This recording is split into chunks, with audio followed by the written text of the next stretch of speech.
You're not going to be able to see me with my glasses on. So, struggling day for me. My kids were great in the challenging department. So yeah. I want to share something with you. It's something that I wrote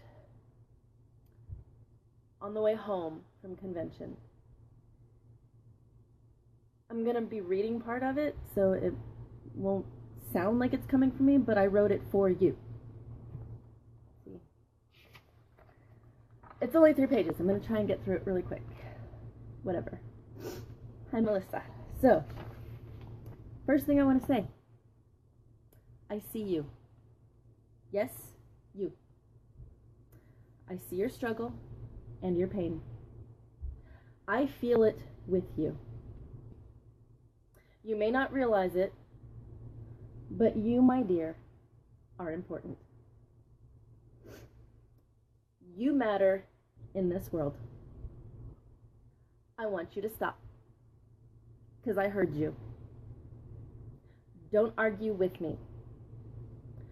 I want you to say it with me.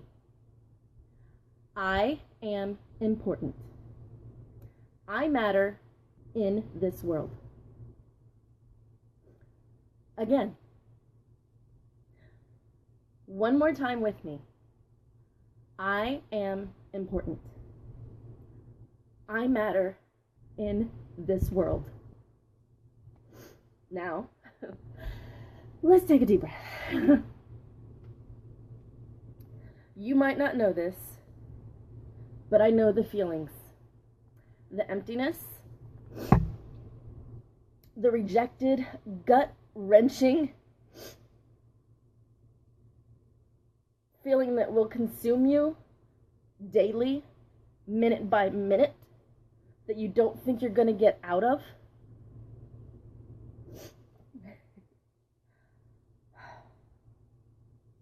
Numerous times I've been here. Hell, I still have days like this. I am a mother at 5. Some of them have different fathers, and my connection is weak. I was and am a statistic. I was 21 and pregnant. Then I was married to an abusive person. And for years, I hid the pain. I hid what was happening to me. I believed to my core the degrading and god-awful things that he whispered into my soul. He left me homeless, jobless, with our 2 children. Gaslighting. If you haven't heard the term, check it out. If you are in pain and you feel like you're insane, check out the term. You might be dealing with it. And just know, I've been there. I've lived it. Yes, gaslighting. Feeling like a shell of a human being. For a time, I pulled myself out of that pit of despair. I met a great guy, but again, I became a statistic. We ended up pregnant out of wedlock. I'm grateful that he stayed. But I blamed him for leaving. I really wouldn't have, but thank God he stayed. We moved in together, and yes, we eventually got married. 2 more children later, I realized I've lost myself in my chaos.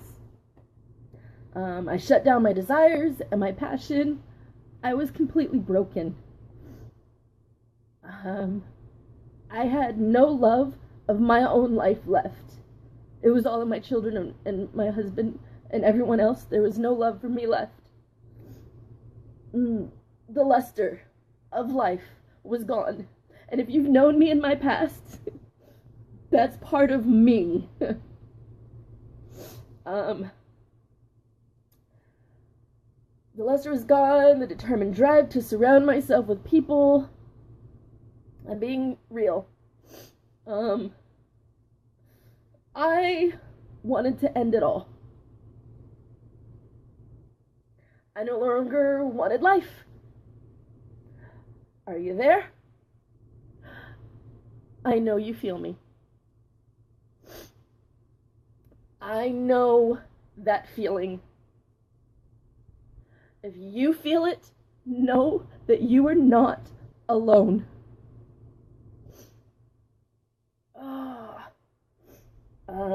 I feel that small voice inside of some of you that did say yes. And my dear, sweet friend, let's repeat it again. I am important. I matter in this world. If you need to find someone, reach out to a friend, reach out to a healthcare professional, take yourself to the hospital, tell them, I've done it. Did you know I spent 6 days in the hospital back in 2009? Because I drove myself to the hospital and told them what I was thinking at the time. And when they asked me, do you feel safe going home, 100% certainty that you would not do anything? And I had to answer honestly and say, I don't know. And I ended up staying for 6 days.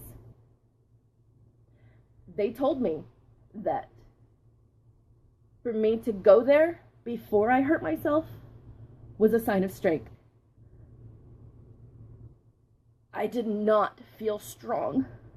There are days now that I don't feel strong. So know that I feel you. So, back in 2009, I drove myself, took my kids, then there were only 2, took them to a family member. I drove 2 hours to walk into a hospital and admit the truth. I believed I had lost everything and wanted the pain to stop. That was 7 years ago. I eventually pulled myself out of that deep, dark pit. Life has tried to pull me back into that dark hole numerous times. Again recently. Even right before convention. I will be honest. And then I went to convention. And all of the women that I met, just being around that energy. So, okay, my bottom line in this broadcast and writing this is to say, I see you. You are not alone. And let's say it one more time. I am important. I matter in this world. That's all of it. So, that's what I wanted to share. That's what it's taking Liquid Courage to tell you guys. And to share that I've had many women contact me, especially since convention, seeing me go through my struggles, social anxiety, depression, whatever, and see what changes happened even just in that time that I was there at convention. And I just want to let you know, I see you, I feel you, I feel your pain. If you've reached out to me because you see that I've gone through what you've gone through, or because of me sharing the Unique Foundation, or you were a child who went through, well, yes, for the Unique Foundation helps women who are sexually abused. The Defend Innocence is to help us educate and reduce this epidemic. And I want you to know, you reach out to me, my heart aches for you. I am here for you, and whatever I can do, I will help you. Even if it's just to be a shoulder to cry on, to say these things in a safe place, I will be here. I will also tell you where I've been and what I've done, because I can only share my experience. I'm not a professional. I had to go to the hospital when I was there in that time. And I'm here because of that. Because I took myself there. I'm here now, again, because I didn't back out of going to convention. And I went.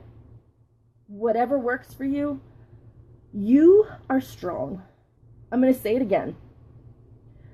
You are important.